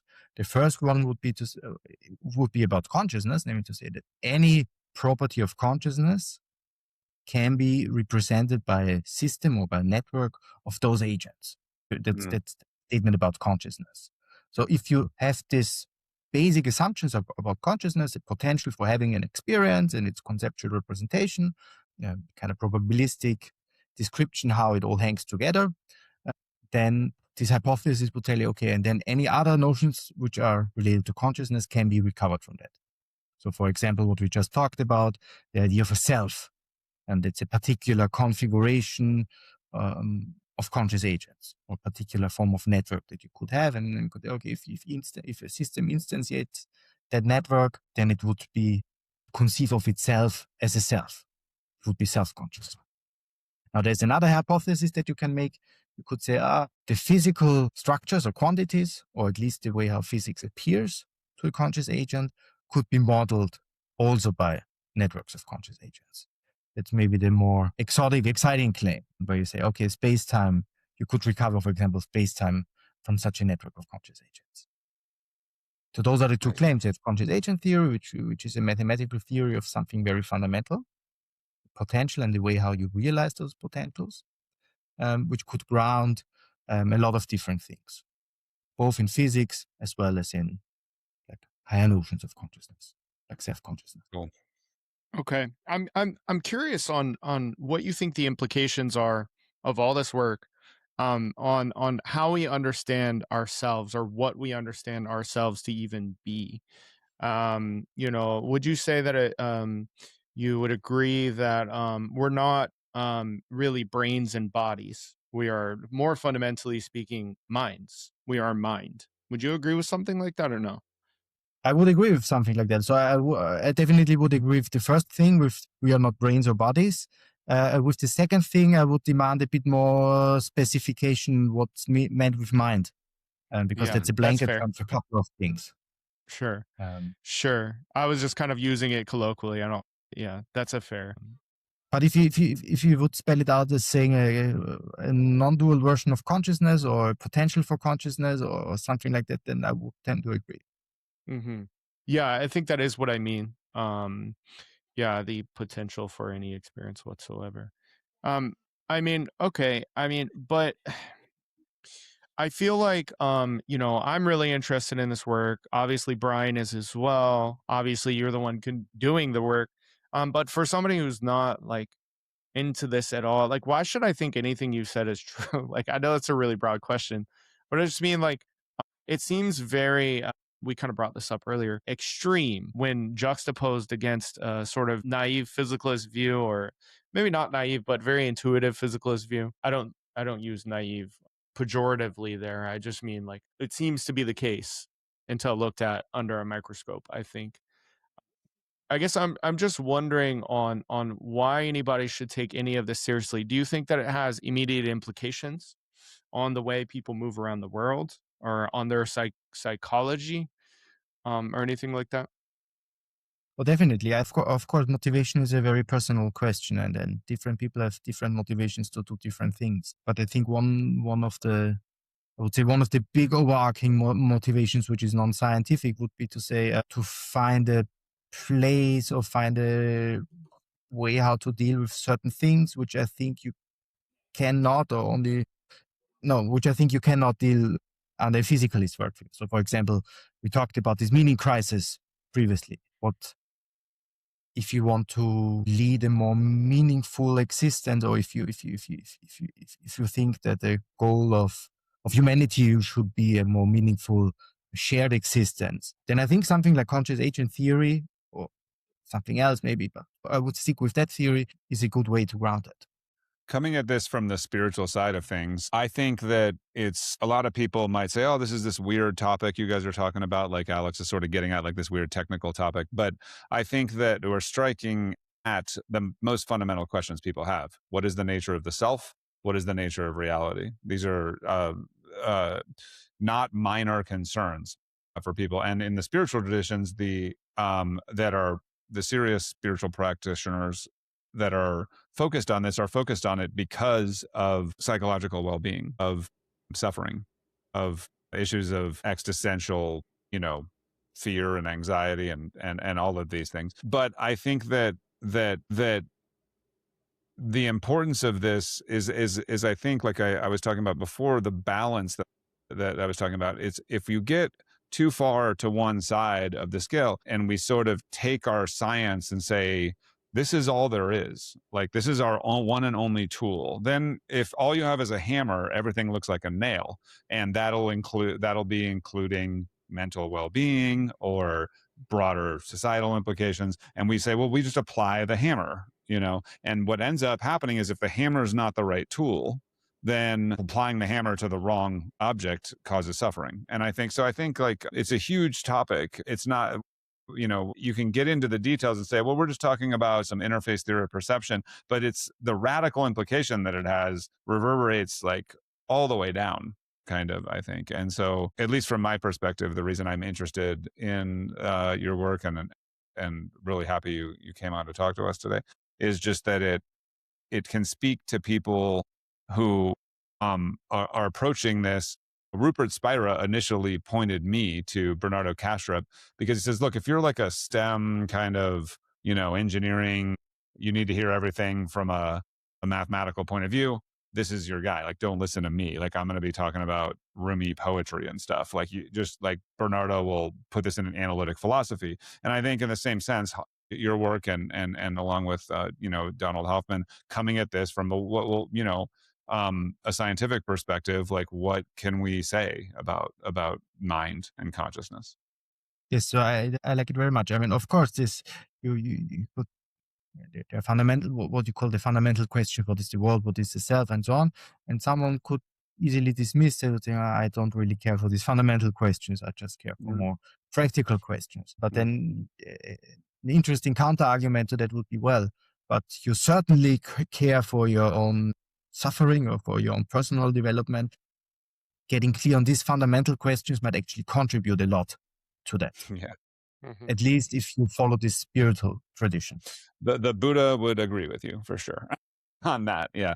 I think that's what's ignored as well. There's nothing. What's practical there for me? Well, what's practical is, in the East, they would say, before we go out looking at the world and use our perceptual apparatus to learn everything about it, it might be a good idea to learn about the instrument with which we're going to be using for that analysis, right? And so even just from a point of view of, look, everything is mediated through mind, whether we are stuck, whether that you think that's just phenomenology or epistemology and not metaphysically important, it's just the case. So becoming familiar with the mind should probably be a preparatory step before using the mind as a tool. And that applies personally as well as into things like scientific investigation, I would say. Yes, definitely. And I would add that this whole motive to get clear of some of these big, it's called, whether it's epistemological or philosophical, metaphysical questions, in order to advance one's very personal, very practical matters, is not only something which you find in Eastern traditions, but you find it actually throughout all traditions, through the world. Yeah. You find it in Greek philosophy, for example. Of course, they phrase things very differently, and the methods they choose are different methods. But this whole motive of connecting metaphysical questions or large scientific questions and to very practical personal questions, you will find it almost everywhere. Yeah, for sure. That's awesome. Okay, so we're gonna end up running up against our time limit here, but I do have some closing questions. One of them is, what do you think the biggest misconception is that people have about this work, whether it be conscious agent theory or interface theory or the mathematization? We didn't really get to talk about the mathematization of phenomenology too much. What do you think the biggest misconception is people have? So when it comes to consciousness, the biggest misconception, that's I think you already hinted at that, is the idea that you try to mathematize, in a sense that you try to fix, and everything is very rigid that pertains to consciousness. It's like trying to construct this mathematical cage for consciousness. And I think that would be a misconception. That would be a grave misconception. That's really not what the theory is about. So my colleague Chetan Prakash, he uses this nice metaphor. It should be a theory from consciousness and not a theory of consciousness. Oh, wow. That's nice. That's beautiful. Really nice. It's a theory of how consciousness behaves, not of what it is directly. Yes, right? And it's a theory of how consciousness appears to itself, maybe. That's the spin that I would give it. Yeah, that's very nice. The theory of how consciousness appears when consciousness looks at itself. Yeah. Yeah, that's great. So what do you think the next step in developing these ideas is, and how could it change the landscape? Let's say everyone woke up tomorrow and was like, "Oh my gosh, Yeah. Don Hoffman and Dr. Robert Prentner, they're right. Physicalism is not good, and we should go that direction." What do you think happens next? Well, I think there are a couple of things which are really urgent to do. One of the things which is really urgent is to find a very streamlined, nice version of the mathematical model. And it's maybe more theoretical internal thing to do, and it's really important, I think, in terms of applications. Also with an eye to what's currently happening. I think when you look at AI, that really seems to bring those very abstract questions about selves and about perspectives and so on a very kind of practical level. And so I think making this connection between AI research and the conscious agent theory or the interface theory is really important to do. And you said somewhere in our conversation that there are these two extremes in the AI discussion. No, there's one extreme position that, oh, AI consciousness, that's completely out of the picture and it's completely nuts. And then there's the second extreme that says, that's kind of, consciousness is about computations or about functions. So obviously, AIs are conscious. And to strike an interesting middle way, I think that's a necessary thing to do. That's interesting. Go ahead if you had a question about AI. Yeah, no, I think I won't open it. I think because we're out of time too. It's a very, obviously you probably know that's a very interesting conversation that's going on. Interesting might not be the right word. It's a lot. There's a lot of, what I see is actually a lot of confusion about the question. Like, I think that it's ultimately a metaphysical question. It's like, where does your ontology? That's where it'll start. And then depending on what your ontology is, you'll have different opinions about this. If you're a reductive, if you're a reductive physical functional, like a computational functionalist, like, of course, you're going to think that it's conscious because, you're saying, well, it's doing the thing that I think generates consciousness. And I think it's sort of orthogonal to the metaphysical, the deeper metaphysical debate. But I wonder is this something I guess I could just ask this question and we don't have to get into this too much, but is this something you spend a lot of time working on or thinking about? What is the right, because it seems to me that, I just put it this way, whether or not a thing, let's say we're going to call a thing a conscious thing or not a conscious thing, like my desktop computer here that I'm using, right? Or if we're talking about an AI, let's say like a self-contained system of a bunch of GPUs running a language model. And we look at those two things and say, this is conscious or this isn't conscious. It seems to me that everyone wants to talk about that debate in terms of the intelligence debate about, well, if we're really going to have like human level AGI or human level intelligence, this consciousness thing comes into that. But I think it's much more importantly a moral question. Is this a conscious agent or not? Is this thing something I need to treat with rights and with as if it's a living being? Right. So I guess I just asked the question, your interest or non-interest, or you saying like this middle ground, like where are the implication sides of that lying for you? Is it more in the ethical, moral side of things, or just like, what does this mean as far as we consider intelligence? Well, so when someone asks me whether I believe AI is conscious or AI can be conscious, then the answer would be, well, if you believe that the brain is conscious, there is something, it makes sense to talk about the conscious brain, then it makes equal sense to talk about conscious AI.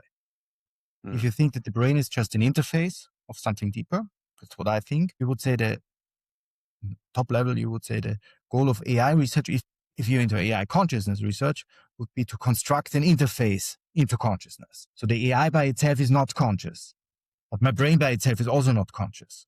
It's just a pointer into something bigger. And the question is whether we can intentionally engineer something like that, whether we can get to this pointer, whether we can do But that. let's say just to follow up on that. Okay, so let's say that regardless of the debate about whether it is or isn't, is your interest in that more related to, like, why does it matter if it's conscious or not? That's maybe the right question. Well, many people would point it out that intelligence and consciousness, intelligence and subjective experience, at least are principal conceptually different things. But you can be highly intelligent and not conscious. You can be conscious and not intelligent, and so on. Yes. So I think I think to make automatically this connection, or you want to study intelligent systems, so you have to study consciousness. That seems to be not. Okay. I don't see the necessary connection between them. Okay. So in that sense, I would gravitate more to the second option where you said that you brought into the picture about morality and how you treat others and how you treat Yeah. things, and I don't know. So I think Yeah, I I would often rather think that people that say they know it's conscious, like I know ChatGPT is conscious or something. I think immediately, well, if you know that and you actually think that, well, then do you have a slave? Or why do you then also feel like you can just pull that out of your pocket and use it whenever you want? So I think like so you're saying that like you think that the importance of this debate does lie in whether or not we are creating beings, conscious beings, or we're creating just a very intelligent machine. Right. I mean, so that's a kind of dystopian scenario that I could think of, that we would end up with very intelligent beings and we don't really know what we are doing, what we're having here. And that seems to be very troubled, I think. Yeah. So it's something to think about at least. And obviously it's something that everyone is thinking about nowadays and fighting about and all kinds of things. But yeah, no, I think I agree with you that I think the importance of this debate is not so much like you need to be conscious to be intelligent. You obviously don't. Like we can make very intelligent, machines that don't necessarily, that we have no reason to believe are conscious. But obviously it has huge implications to the moral implications of if something has subjective experience, then you need to treat it as such. And as a lot of people will say on the philosophical side, it's not so much, depending on your point of view on this, it's not so much about the machines and their well-being. It's about, to many people, do we collapse what we consider living beings into machines by making this distinction and say, well, we're really nothing. You often hear somebody say, well, the LLM is just predicting the next token, through tokens, the next word. And then somebody say, well, yeah, but are you really doing any more than that? And then you get a certain kind of thing of, well, like, so, we're all just the same thing here. And that can collapse, equally on either side. So I think it's a really interesting thing. And I think more importantly too, it's pushing this debate about what is consciousness into the forefront of what there's now an urgent need for science to answer this question or try to answer this question and maybe run up against its limits or whatever. But it pushes the whole concept of what is consciousness, how does it relate to physical reality, into a urgent thing to figure out rather than just, something that's been put on the shelf for a couple hundred years. Exactly. It endows it with a certain sense of urgency. Yeah. I completely agree. I would just add, it's not clear that, if you build an interface to consciousness, it could have drastic consequences for intelligence. You could get some kind of intelligent behavior via accessing consciousness. Yeah. It seems to I me wouldn't rule that scenario out. creativity for sure is That a seems tide. what's the case with human beings. I mean, if you think these great discoveries that were done in science, or great creative acts, then that could be actually one way how to make sense of those. That those people are learning somehow to access something which is beyond them, or which overflows their natural capacity. 100% agree with that. I think that so it does have a tie to a certain kind of intelligence, maybe creativity. If you're a non-dualist, and let's just put one point on this. If you're somebody like Bernardo Castro, that would say, look, there's just one mind. You're dissociated from that, which means that this me is just a small dissociated part of this global mind or single mind. Access to consciousness could be, while you're taking a shower and you have your brilliant idea, when you shut down your thoughts and shut down your normal dissociated mind, this is how new ideas, come from across that dissociative boundary, right? And so if you're building an interface that represents a dissociative boundary in Bernardo's, ontology, like the interface is just another dissociation in universal consciousness, then it would have that same ability. Where if you're not, it wouldn't. It would just be computing the next token, right? So it's a very interesting implication that comes out on both sides. That's cool. Yeah, Alex. So Okay, yeah. So I just have one final question, which is what should people explore if they want to understand your work more? Do you have any books? I didn't notice if you were, I think you just have a bunch of academic papers. But do you have Right, I any don't books have. coming or anything like that? I have a small book actually coming on the fitness beats truth theorem, which I Mm. co-authored with an Oxford philosopher, Buddhist philosophy, actually, with Jan Okay. Westerhoff. Cool. That's coming out soon. But it's the only thing in terms of books which I could think of. Most of my work is actually distributed across papers. Mm-hmm. I haven't yet found the passion and energy to write a book. Found it very difficult and daunting. Yeah, sure. Agree. Well, make Yeah. sure you, what is the book going to be called? Do you have a title yet or anything? I want to be able to put the details for people to be able to find that kind of stuff. Oh, well, I mean, I'll put your Google Scholar down there and all that, but I would have to look it up. It's something with fitness beats truth, and then there's a subtitle, and I don't remember the subtitle. okay, no problem. But I did just one particular aspect actually of my work, of the things And you're that I'm doing. you're teaching full time also. Yes, I'm teaching full time. So I'm teaching 2 courses actually this semester, and one course is about reality more generally. It follows a book by Dave Chalmers, Reality Plus. You might have heard it. Oh. And I try to bring in some. It's already quite unconventional, and then I try to bring in some more unconventional things into that course. And the second course is about AI consciousness. Oh, really? Wow, that's interesting. Well, if you'd ever, you know what, that topic, like we just touched on at the end. I mean, you ever want to come back and talk about AI consciousness, just for, even maybe not 2 hours, not a whole 2 hours or something, but we'd love to have you on and talk about that, especially given I didn't know you were teaching a course on the subject. If I knew that, I would have probably had some questions prepared for No you. worries. I'm happy to discuss that at length. We probably need more than 10 minutes to go through over this thing. That's why I hesitated to bring it up at the end there. But yeah, that's great. If you ever have time to come back on that subject, I'd really enjoy that. I think. Sure, I would be happy. Okay, perfect. Cool. Well, Dr. Prentner, thank you so much for being here with us today. I would like to get you on again to talk about AI, if that's cool. Okay, I'm looking forward to it. Cool. Awesome. Thanks, Robert. Take it easy. Well, Bye, guys. Take Bye now. care.